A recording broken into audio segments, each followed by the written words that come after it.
నమస్తే సార్. నమస్తే. Sir grey hair గురించి మాట్లాడుకుంటే ఇప్పుడు చాలా మంది కూడా దీంతో అసలు చాలా ఎక్కువగా బాధపడుతున్నారని చెప్పొచ్చు. అంటే యాహ్! చిన్న పిల్లల దగ్గర నుంచి పెద్దవాళ్ళ వరకు. సరే ఒక హ్మ్. ఏజ్ అయిన తర్వాత వస్తుంది అనంటే మన దట్స్ బాడీలో నేచురల్. చేంజెస్ వల్ల నేచురల్ అంటూ ఉంటారు. హ్మ్. బట్ ఎందుకు సార్ కొంచెం ఎర్లీగా కూడా ఈ గ్రే హెయిర్ అనేది ఫైండ్ ఔట్ చేస్తున్నాం అంటారు? అదే దాన్నే ప్రిమెచ్యూర్ గ్రే హెయిర్ అంటాము. ప్రిమెచ్యూర్ అంటే grey hair 30 years below.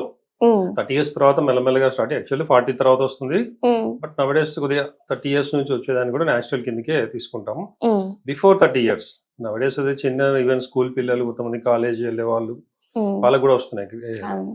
So first reason ఏంటంటే హెరిడిటరీ. So okay. పేరెంట్స్‌లో ఈవెన్ బాల్డ్ హెడ్ కూడా ఫాదర్‌కి బాల్డ్ హెడ్ ఉందంటే వీళ్ళకి 30, 35లో బాల్డ్ హెడ్ వచ్చే ఛాన్సెస్ ఉంటాయి. కొంతమందికి హెరిడిటీ లేకపోయినా సరే వచ్చే వాళ్ళని చూస్తూ ఉంటది. ఉన్నాం అది సార్. స్ట్రెస్ వల్ల. అదే సెకండ్ రీజన్ అదే. ఓకే. ఫస్ట్ రీజన్ అనేది హెరిడిటరీ. హ్మ్. సో హెరిడిటరీ వలన ఇప్పుడు బాల్ హెడ్ ఉంది పేరెంట్స్ ఫాదర్‌కి పర్టిక్యులర్‌గా అంటే 100% వచ్చే ఛాన్సెస్ ఉంటాయి. గ్రే హ్మ్. హెయిర్ కూడా అంతే. హ్మ్. ఎర్లీ గ్రేయింగ్ ఉంది పేరెంట్స్‌లో అంటే పిల్లల్లో వచ్చే ఛాన్సెస్ ఎక్కువ ఉంటాయి. సెకండ్ థింగ్ ఏమో స్ట్రెస్. ఓవర్ స్ట్రెస్ వలన ఎక్కువ బాగా అంటే స్ట్రెస్ అనేది కామన్‌గా job related, marriage related, family related ఉంటుంది. బట్ స్టూడెంట్స్‌లో నౌ-ఏ-డేస్ కాంపిటీషన్. హ్మ్. సో అవతల వాడికి 90 వచ్చిందంటే మనకు 92 రావాలి. హ్మ్. లేకపోతే వేస్ట్. సో అందరూ అలా మైండ్‌లో ఆ కాంపిటీషన్ ఎక్కువైపోయింది స్టడీస్‌లో. హ్మ్. స్టడీస్‌లో గానీ, ఏదైనా గానీ స్పోర్ట్స్ తీసుకుంటే స్పోర్ట్స్‌లో గానీ, ప్రతి దాంట్లో కాంపిటీషన్. సో దీనివల్ల ప్లస్ పేరెంట్స్ గూడా ఆ ఫోర్స్ చేస్తున్నారు. "అరేయ్! ఇంత రావాలి. వాళ్ళకి ఇంత వచ్చింది కాబట్టి నీకు మినిమమ్ 90 రావాలి. లేదంటే 95 రావాలి." ఇవి ఒక స్ట్రెస్ అవుతుంది. అండ్ హ్మ్. ఆటోమేటిక్‌గా ఆ స్ట్రెస్ ఒకటి, దానికి తోడు వీళ్ళేంటంటే స్లీప్ సరిగ్గా లేకపోవడం, డైట్ సరిగ్గా లేకపోవడం ఇవన్నీ గూడా ఇంపార్టెంట్. సో వీళ్ళేందంటే నైట్ ఔట్స్ చేయడం బాగా అంటే ఎగ్జామ్ మూవ్‌మెంట్‌లో పర్టిక్యులర్‌గా ఓవర్ హ్మ్. స్ట్రెయిన్ తీసుకోవడం, స్ట్రెస్ అవ్వడము. అండ్ డైట్ లోపల జనరల్‌గా డి విటమిన్ డెఫిషియన్సీ పర్టిక్యులర్ బి12, ఐరన్, కాపర్ ఇట్లాంటివి పర్టిక్యులర్‌గా హెయిర్ గ్రో అవ్వడానికి ఛాన్సెస్ ఎక్కువుంటాయి. సో దీనివల్ల ఏమవుతుందంటే పర్టిక్యులర్‌గా ఈ స్ట్రెస్ వలన హెయిర్ రూట్స్ లోపల అంటే మామూలుగా మనకు స్కిన్ లోపల గూడా డర్మిస్ లోపల, హెయిర్ లోపల హ్మ్. మెలనిన్ అని పిగ్మెంట్ ఉంటుంది. మెలనోసైట్స్ ఉంటాయి. ఆ మెలనోసైట్స్ వల్ల మెలనిన్ పిగ్మెంట్ ఫార్మ్ అవుతుంది. ఓకే. సో మన కలర్ మెయింటైన్ చేసేది ఈ మెలనిన్. సో హ్మ్. ఈ స్ట్రెస్ వల్ల గానీ, హెరిడిటరీ టెండెన్సీ వల్ల గానీ, వీటన్నిటి వలన డైట్ సరిగ్గా లేకపోవడం వల్ల, విటమిన్స్ తగ్గడం వల్ల ఈ మెలనిన్ అనేది తగ్గిపోతుంది. సో ఆటోమేటిక్‌గా మెలనిన్ తగ్గినప్పుడు బ్లాక్ హెయిర్ అనేది తగ్గిపోయి గ్రే హెయిర్ లాగా, వైట్ హెయిర్ లాగా రావడం స్టార్ట్ అవుతుంది. హ్మ్. అండ్ ఒక ఏజ్ తర్వాత పర్టిక్యులర్‌గా ఇప్పుడు నేచురల్‌గా వచ్చే గ్రే హెయిర్ 40, 50 తర్వాత ఆ మెలనిన్ అనేది ఆల్మోస్ట్ డ్యామేజ్ అయిపోతుంది.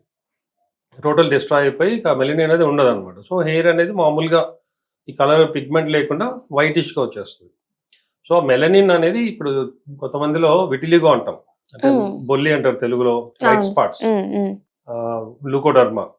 సో అక్కడ కూడా మెయిన్ ఏంటంటే ఆ మెలనిన్ అనేది కొన్ని పర్టిక్యులర్ ప్లేసెస్‌లో డ్యామేజ్ అయిపోతుంది. ఆ సెల్స్ అనేవి పోతాయి. సో హ్మ్. అక్కడ మనకు జనరల్‌గా ఈ పిగ్మెంట్ ఏదంటే మన colour body colour maintain melanin వలన. సో అది హ్మ్. లేనప్పుడు ఏమవుతది తెల్ల ప్యాచెస్ వస్తాయి. ఓకే. సో అలాగే సేమ్ తలలో కూడా ఈ హెయిర్ రూట్స్ లోపల మెలనిన్ తగ్గిపోవడం వల్ల ఇది వస్తుంటది. హ్మ్. సో హెరిడిటరీ టెండెన్సీ ఉన్న వాళ్ళు కూడా ఏంటంటే ఎక్కువ స్ట్రెస్ తీసుకోకుండా విటమిన్స్ బి12 గాని, ఐరన్ గాని ఇవి బ్యాలెన్స్ చేసుకుంటూ కొద్దిగా అవి ఎక్కువ ఉన్న రిచ్ రిచ్ ఫుడ్స్ తీసుకోవడం మెయింటైన్ చేయాలి. హ్మ్. అండ్ ఎక్కువ నైట్ ఔట్స్ చేయడం గానీ, టైమ్‌లీ ఫుడ్ తినకపోవడం ఇలాంటివి చేయకూడదు. ఫిజికల్ హ్మ్. యాక్టివిటీ చేయాలి. అండ్ దీంతో పాటు ఏంటంటే కొంత యోగా చేయాలంటే దాంట్లో శీర్షాసనం అని ఉంటుంది పర్టిక్యులర్‌గా. హ్మ్. సో దీంట్లో ఏదంటే మనకు తల కిందికి కాళ్ళు పైకి పెట్టి చేసేది ఉంటుంది. సో దానివల్ల ఏదంటే బ్లడ్ సర్క్యులేషన్ తలకి ఎక్కువ అవుతుంది. హ్మ్. దానివల్ల ఏదంటే ఈ సెల్స్ యాక్టివేట్ అవుతాయి. మెలనోసైట్స్ గానీ, హెయిర్ రూట్స్ గానీ, హెయిర్ ఫాల్ కూడా తగ్గుతుంది, స్ట్రాంగ్ అవుతుంది, కలర్ కూడా మెయింటైన్ అవుతుంది. సో శీర్షాసనం లాగా అంటే పూర్తిగా చేయలేకుండా గానీ అట్‌లీస్ట్ కింద మనం పడుకొని కాళ్ళు గోడ కానించి పైకి లేపి పెట్టడం. అలా చేస్తే అట్‌లీస్ట్ డైలీ ఒక 15 మినిట్స్. సో కొద్దిగా మనకు సపోర్ట్‌గా ఉంటుంది. హెయిర్ హ్మ్. స్ట్రాంగ్ అవుతుంది. గ్రోత్ కూడా బావుంటుంది. డాండ్రఫ్ ఇట్లాంటివి లేకుండా కలర్ కూడా మెయింటైన్ అవుతుంది. హ్మ్. సో గ్రే హెయిర్‌కి ఇవన్నీ మెయింటైన్ చేయాల్సొస్తుంది. And in spite of all these thing మనం అన్నీ చేసిన తర్వాత కూడా చాలా మందికి పిల్లలు వస్తుంటే వాళ్ళకి మేము ట్రీట్మెంట్ ఇస్తాం. హ్మ్. సో మా ట్రీట్మెంట్ వల్ల ఏందంటే ఈ మెలనోసైట్స్ అనేది మళ్ళీ రీగ్రోత్ కావడం, మంచిగా డెవలప్ అవ్వడం, హెయిర్ స్ట్రాంగ్ అవ్వడం, గ్రే హెయిర్ తగ్గిపోవడం. అంటే ఒక ఏజ్ తర్వాత వచ్చే గ్రే హెయిర్‌ని ఏం చేయలేం. అది హ్మ్. పర్మనెంట్ అది. సో ప్రిమేచ్యూర్ గ్రే హెయిర్ ఏదైతే ఉంటుందో బిలో 30 ఇయర్స్ ఆర్ 35 ఇయర్స్ గాని ఆల్రెడీ వచ్చిన హెయిర్ అలాగే ఉంటుంది. బట్ కొత్తవి వైట్‌గా రాకుండా రాకుండా. ప్రివెంట్ చేయొచ్చు మన మెడిసిన్‌తో. హ్మ్. సెకండ్ థింగ్ ఏంటంటే చాలా మంది 1, 2, 3 అప్పుడప్పుడే వచ్చిన వాళ్ళు ఏం చేస్తారు, ప్లగ్ చేస్తూ ఉంటారు ఆ వైట్ హెయిర్ వరకు అంతవరకు పోతుంది కదా తీసేద్దామని. కానీ అది రాంగ్. అది అవును సార్, నాకు కూడా ఇదే పెద్ద డౌట్. వైట్ హెయిర్ వచ్చిందంటే దాన్ని తీస్తే అక్కడ ఇంకొక 2-3 వస్తాయి అంటారు. రావచ్చు, లేదంటే అసలు హెయిర్ రూట్ మొత్తం డ్యామేజ్ అయ్యి అక్కడ హెయిర్ రాకపోవచ్చు. ఓకే. సో అలా 1, 2 ఉన్నప్పుడు తీస్తే ఓకే, బట్ అలాగే తీస్తూ పోతే హెయిర్ ఫాల్ కూడా, అంటే అసలు హెయిర్ గ్రోత్ అనేది ఉండదు. అంతగా కావాలంటే ఏంటంటే బేస్ దగ్గర కట్ చేయాలి దాన్ని, బట్ ప్లగ్ చేయకూడదు. కట్ చేసుకోవాలి. కట్ చేయొచ్చు, కట్ చేస్తే ఏమవుతుంది, అంతవరకు కట్ అవుతుంది, మళ్ళీ పెరుగుతుంది. సేమ్ అది అలాగే పెరుగుతుంది, కలర్ ఏం మారదు, బట్ అది పోదు అనమాట. అది మనం ప్లగ్ చేస్తే గట్టిగా మనం తింతో అది మొత్తం ఆ హెయిర్ రూట్స్ నుంచి ఊడిపోతుంది ఒక్కోసారి, నాట్ ఆల్వేస్, మాక్సిమం. సో అలా ప్లగ్ చేస్తూ ఉంటే ఏంటంటే అది మంచిది కాదు. ప్లస్ దానివల్ల హెయిర్ రూట్స్ కూడా దెబ్బతిని మిగతావి కూడా హెయిర్ ఫాల్ ఎక్కువ అవడం అండ్ గ్రే హెయిర్ కూడా పెరగడం జరుగుతుంది.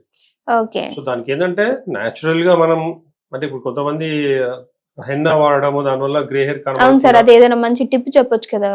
హెన్నా వాడతారు, దాంట్లో కొన్ని మన మందారము అవి కలుపుతారు, ఎగ్ కలుపుతారు, కర్డ్, ఇట్లాంటి కొన్ని న్యాచురల్ బ్లాక్ వచ్చేటట్లుగా మన హెన్నాతో చేయొచ్చు.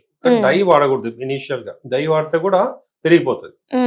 ఒక ఏజ్ వరకు, పర్టికులర్ గా 40-50 వరకు అయినా కూడా అట్లీస్ట్ 40 వరకు ఈ న్యాచురల్ గా ట్రై చేయాలి, అంటే హెన్నా ఇట్లాంటివి. అండ్ డై అనేది ఇంకా ఓవర్ ఏజ్ తప్పదన్నప్పుడు అది వేరే. సో వీలైనంత వరకు మనం డైట్ మెయింటైన్ చేసుకుంటూ, ఫిజికల్ యాక్టివిటీ చేస్తూ, శీర్షాసనం చేస్తూ, అండ్ మేమిచ్చే కాన్స్టిట్యూషనల్ ట్రీట్మెంట్ వల్ల ఎంతో మందికి, ఈవెన్ అలోపేషియా కూడా, అంటే బాల్ స్పాట్స్ వస్తాయి కొంతమందికి, పేనుకూరు కూడా అంటాం తెలుగులో. సో అలాంటివి కూడా 100% పోయి నార్మల్ గా వస్తుంది. కొంతమంది అంటే వేరే ట్రీట్మెంట్ తీసుకుని ఆయిల్ లో ఏదో వాడతారు, హెయిర్ వస్తుంది, బట్ అది గ్రే హెయిర్ లాగా రావడం, థిన్ రావడం వస్తుంది. బట్ మా ట్రీట్మెంట్ వల్ల ఏంటంటే న్యాచురల్ గా ఎలా ఉందో ఇంత ముందు సేమ్ హెయిర్ బ్లాక్ గానే అదే నార్మల్ గా వస్తుంది. సో హెయిర్ గ్రోత్ నార్మల్ గా ఉంటుంది, బాల్ హెడ్స్ ఉన్నా తగ్గుతుంది, అండ్ గ్రే హెయిర్ కూడా, ప్రిమేచ్యూర్ గ్రే హెయిర్ 100% ట్రీటబుల్ మా దాంట్లో. ఓ సూపర్ సార్. సో చూసారు కదా, మీకు కూడా ఇలాంటి ఇష్యూస్ ఏమైనా ఉంటే కింద సార్ వాళ్ళు కాంటాక్ట్ నెంబర్ ఇస్తే మీరు కాంటాక్ట్ చేయొచ్చు. Thank you so much sir.